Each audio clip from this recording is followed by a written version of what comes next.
ఉమ్మ నీరులోన నిన్ను కాపాడినది దేవుడే.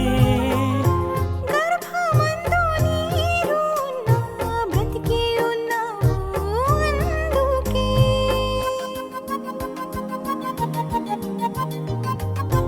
ఉమ్మ నీరులోన నిన్ను కాపాడినది దేవుడే. గర్భమందు నీరు ఉన్న బ్రతికి ఉన్నావు అందుకే. నీటిలో మునిగితే నీవు చనిపోతావు. ఉమ్మ నీరులో 9 నెలలు బ్రతికున్నావు. తన కోసమే నిన్ను నిలబెట్టెను, తన వంశాన్ని కాపాడి రక్షించుతావని